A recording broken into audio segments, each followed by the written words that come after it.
One of the most common questions when it comes to multi-effects pedals and modelless is: how do I use such a device in combination with a guitar amplifier? Sure, you can use a multi-effects unit without any amp at all, but if you already own an amp, it makes totally sense to look into how to combine those two things. And that's why in this video I will show you 4 different ways how to use a multi-effects pedal in combination with a guitar amplifier. Before we get into it, the first question you should ask yourself is: what do I actually want to use from the multi-effects unit? Because as the name suggests, it offers effects, things like chorus, delay, overdrive, distortion and all that stuff. But multi-effects units usually also include amp and cabinet simulations. Now, what you don't need when combining a multi-effects unit with a real amplifier are cabinet simulations or impulse responses, because usually you already have a speaker with your amp, like if you have a combo amp or a head with a cap. For this video I'm using my PV Classic 20 combo amp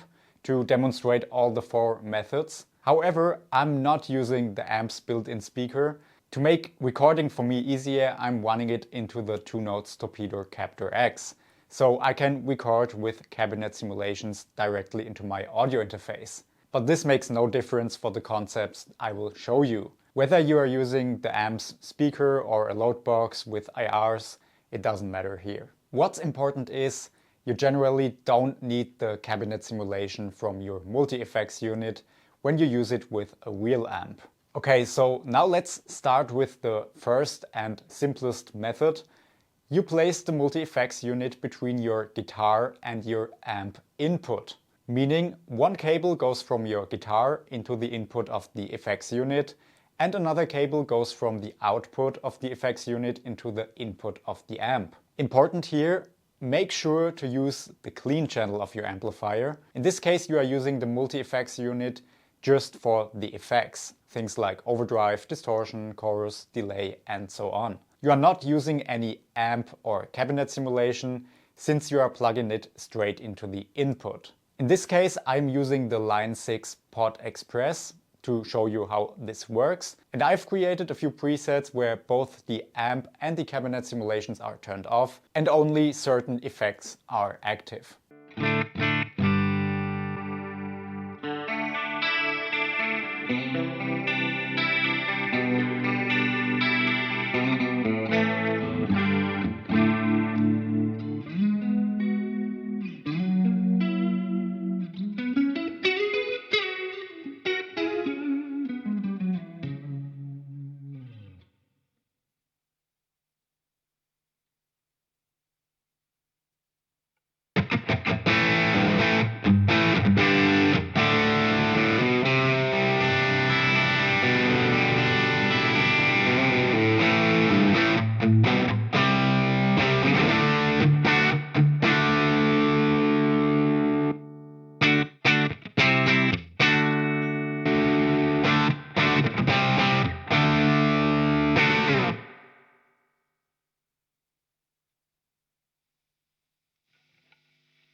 This approach works with any multi-effects unit and with pretty much any amplifier that has a clean channel. You need the clean channel because otherwise you couldn't use time-based effects like reverb and delay. For the second method you will need an amplifier with an effects loop. What we are doing here now is using the multi-effects unit just for the effects that are usually placed in the effects loop of an amplifier. Things like modulation, delay and reverb. This lets us use both channels of the amp, the clean and the overdrive channel, because you are placing your time-based effects after the preamp. So if your amp has 2 or more channels, you can use them fully and still use the modulation and delay reverb effects from your multi-effects unit.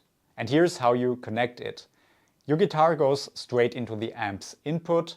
The amp send output will be connected with the multi-effects input, and the multi-effects output goes into the amp return. Again, no amp or cabinet simulation needed here, and no overdrive or distortion effects either, because we are running the unit after the preamp. But of course you can use all kind of modulation and time-based effects. And again, here are a few presets I created to demonstrate that.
Now to the third method, you will again need an amp with an effects loop or at least a power amp input.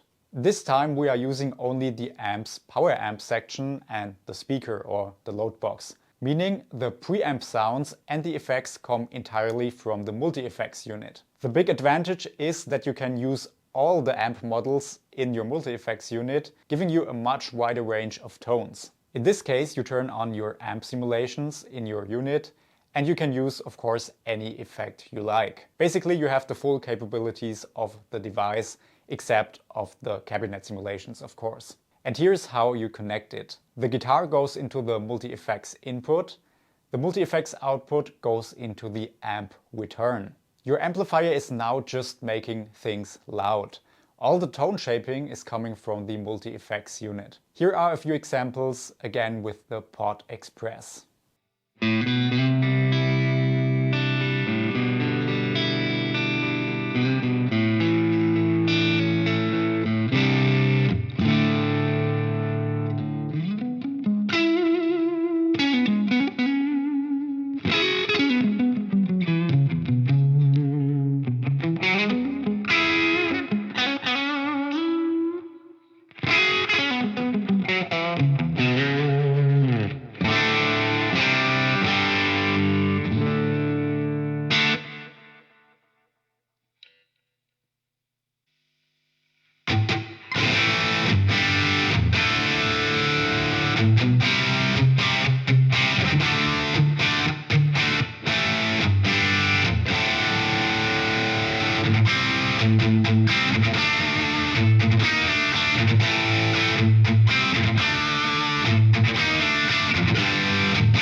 Now we come to the fourth method, the most complex but also the most powerful one, the 4-cable method. You will need an amplifier with an effects loop and also a multi-effects unit that has send and return jacks. So for this method, the Pod Express won't work. Instead, I'm using the Boss GX10. The main advantage of the 4-cable method is that you can fully use both the amp and also the multi-effects unit in the most flexible way. So you can use your amp's clean or overdrive channel. You can use all kind of effects from the multi-effects pedal which come before the preamp, like overdrive and distortion. And you can use the modulation and time bass effects after the preamp. And the best thing is you can choose if you want to use the built-in effects models from the multi-effects pedal, or you can choose if you want to use the amp channels from your amplifier. So here's how you connect it. The guitar goes into the multi-effects input, the multi-effects output goes into the amp return, the multi-effects send goes into the amp input, and the amp send goes into the multi-effects return. I know this might sound a bit complicated, so here is a graphic to help you visualize the signal chain. Again, you can now use the multi-effects unit basically just like the previous method. That means all the amp tones and effects come from the unit, and the real amp just provides the power amp and speaker. But you can also use the actual preamps from the amp, like the clean channel, the overdrive channel, and you can add all the effects from the multi-effects pedal after the preamp or before the preamp. There's one thing you need to set up on your multi-effects pedal's signal chain. You need to insert a send/return effects block. At least that's what you do on the Boss GX10. But it's pretty much the same on all other multi-effects pedals as well. This block basically routes the signal through your amp's preamp instead of using the built-in amp simulations from the multi-effects pedal. Since the 4-cable method is a bit more complicated, I'm going to show you more in depth what I'm doing here on the GX10 from Boss. And this is just a random signal chain from some random preset. And what you usually have on the GX10 is like this parallel amp setup. And you can make use of that for this 4-cable method, because what you can see here are two British amps from the GX10. And you can now change one of those amps to the send return, which is the preamp of the PV Classic 20. So first you simply need to remove that. And then you go all to the right until you see this send return thing. And then you put that in here.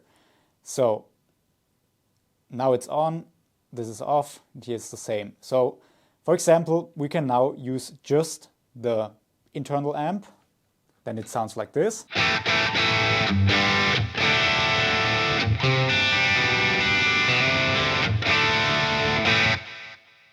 And when we turn this off and then turn send return on, which is the PV, then it sounds like this.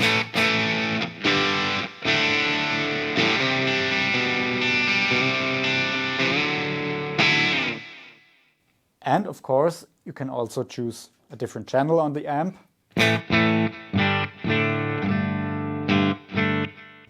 And the effects you hear are from the signal chain, of course, like delay and reverb. And of course, you can also turn on an overdrive, which is before the preamp.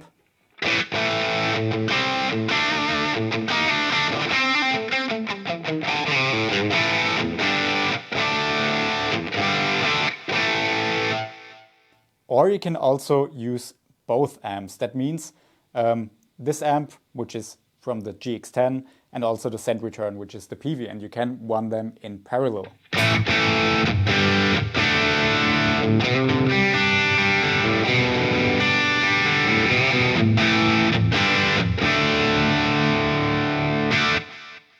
And of course, you can adjust the signal chain just as you want it, with all the effects you can see here and all the other stuff you can add. And important, which I mentioned in the beginning, but just to be sure this is clear, you have to turn off the speaker or the speaker simulation in this unit, which I did here, like for this British amp, because otherwise you run a speaker simulation into a speaker, which doesn't make any sense.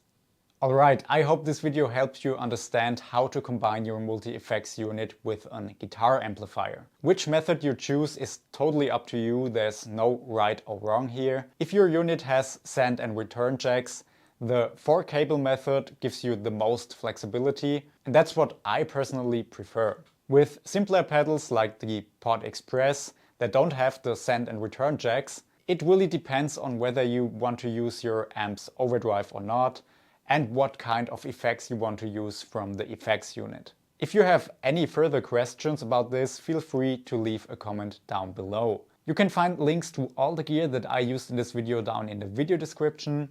Feel free to use them to support my channel. These are affiliate links, so you can support me without any extra cost for you, and I would really appreciate it. If you enjoyed this video, then please leave a like and don't forget to subscribe to the channel if you are new here, so that we can see each other in the next video.